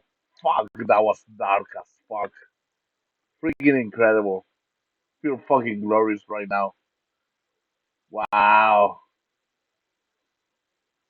Like I had a desire for the longest time to actually to fucking end the show exactly with that song. Like we're gonna get in a sec about it because first of all, what we're gonna do is that we're gonna review the last four songs actually what we played recently and how we are concluding the program. So we went all the way to Japan to play like this some music from Abigail, right? And Abigail, like a kind of a. I always found it to be a very badass band.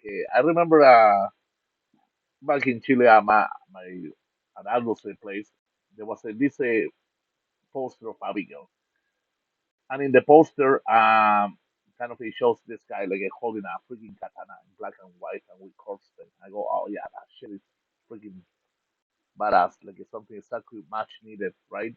To see and inspire me, right? Because I go, that's fucking black metal right there.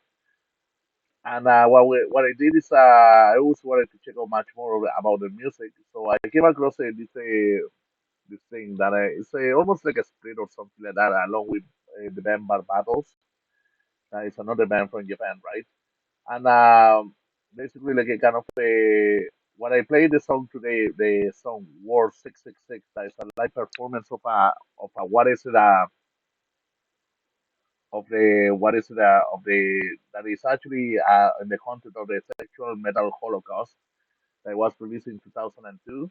That was actually the perfect thing actually like to play, like a great song actually and also you can feel like you kind of by just listening to it, even if you're not seeing them live or something, you can feel this guy say that kind of a give it all or give nothing at all or get the fuck out of the stage kind of thing.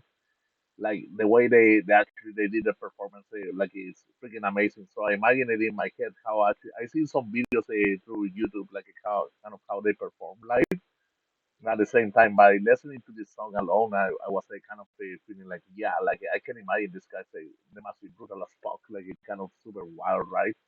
And they're not even youngsters; they're actually like older guys, basically that still like freaking rocking out to it, right? To everything.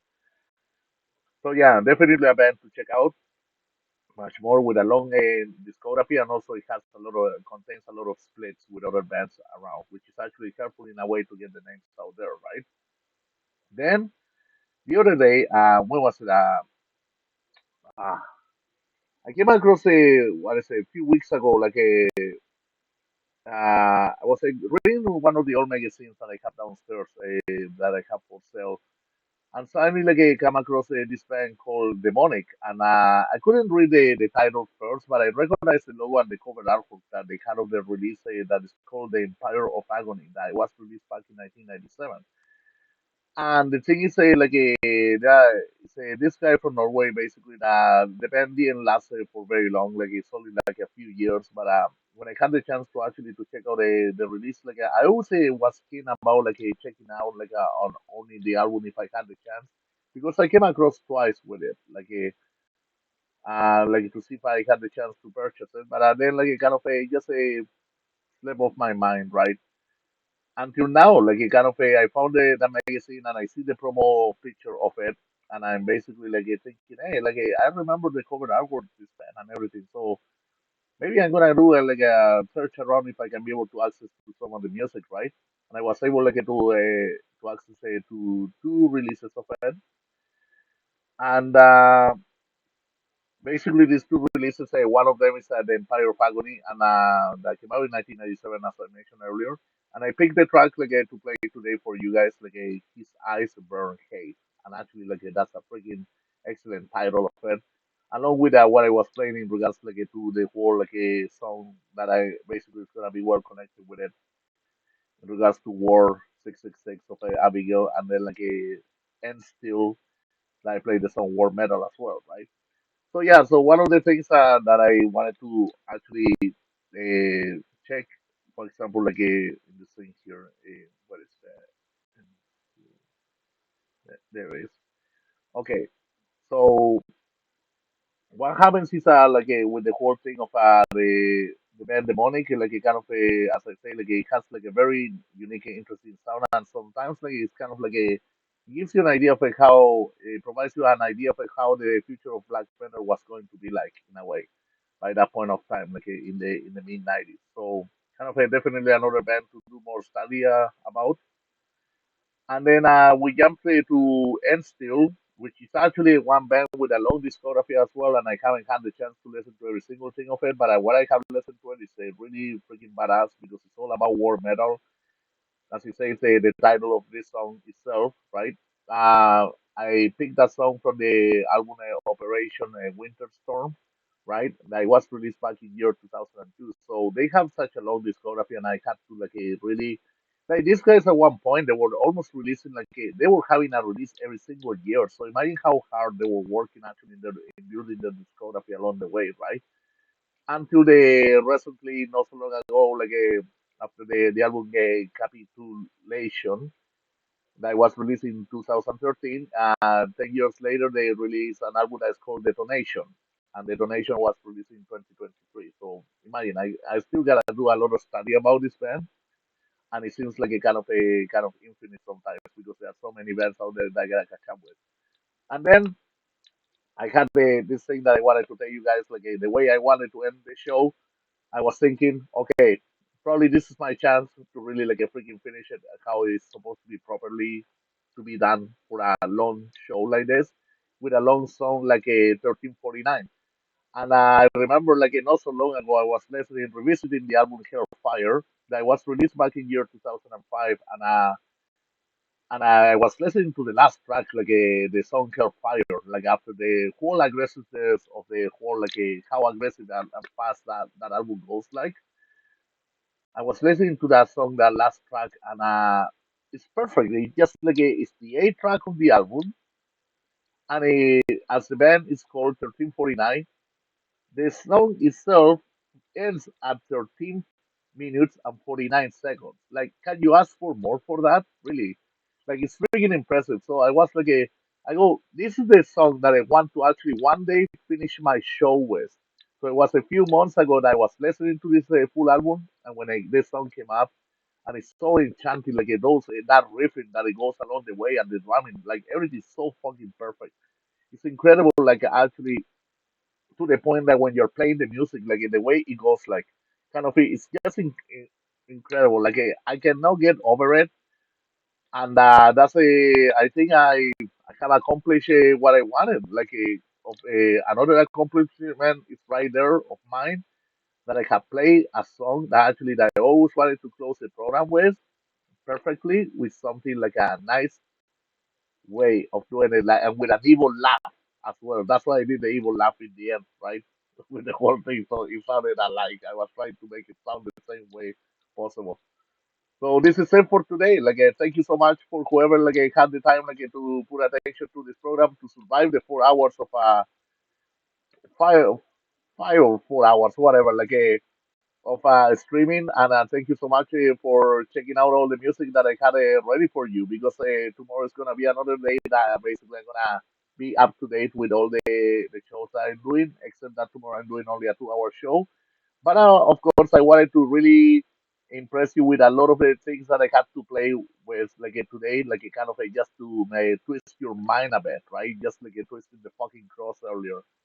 So yeah, once again, thank you so much, everybody, for listening to Nocturnal Rituals Metal Podcast. This is Rodrigo Jugulator Raquio, directly from the Devil's Cellar, A.K.A. DJ Nocturne. Love you all. Thank you so much. Stay heavy, stay metal. Talk to you soon. Enjoy. Cheers. Good night.